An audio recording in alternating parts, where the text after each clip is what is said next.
ban pensong tho pat ba halor ka jings new jong uduma kumjuro ban rakhe ya ka World No Tobacco Day arajar arpulai na kaliang ka Skul St. Francis DSCC Higher Secondary School Umling kala Pynlong ka Jingiaid padba hasilenter ka surok Umling ha ka khatsan tarik jemang arajar arpulai la shimbenta ha ka ne ka Jingiaid padba da ka principal ka ne ka school ka sister Jis Jos kinohikai bat ki khna school jong ka ne ka school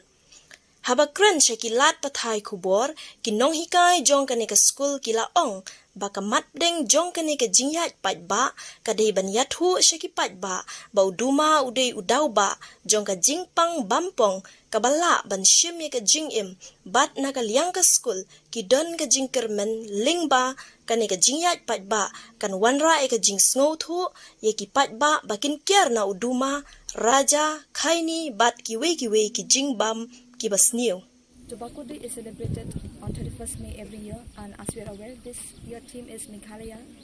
My Meghalaya Tobacco Free Meghalaya. So we from St. Francis DSCC Higher Secondary School,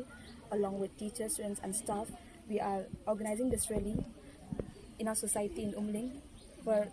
to make people understand, reach out people the harmful effects of tobacco, as we are aware that many people they got in the trap of throat cancer and many other diseases. So we are hoping that by organizing this rally we can bring some positive impact in our society, and at least for a day people can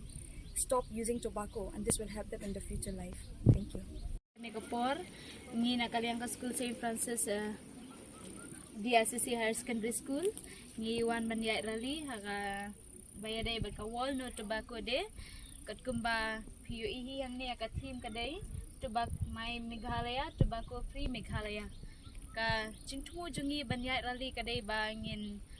pesngutu ikipad ba mo ba ka jingdi ya uduma lani kitu ki raja mo ki raja ki khoini kitu baro kidai ki ba pensneu ya ka jingko jingkia jungi then habang isngutu ba kidai ki ba pensneu ya ka jingko jingkia tingi kwa kan ba ngin pesngutu si ki breu mo ngi kum ki khna school kino hikai ngi ki badon ya ka jingmutu ba ukta ya ka jingko jingkia ngi kwa kan ban samlam ya kata ka jingtip jungi si ki weru ba une udai ubasneu bala ban pensneu ya kamet kapat jungi ubakta ya jingko jingkia jungi tingi kermen baling bakan ya karali ka bangi ya mentakasngi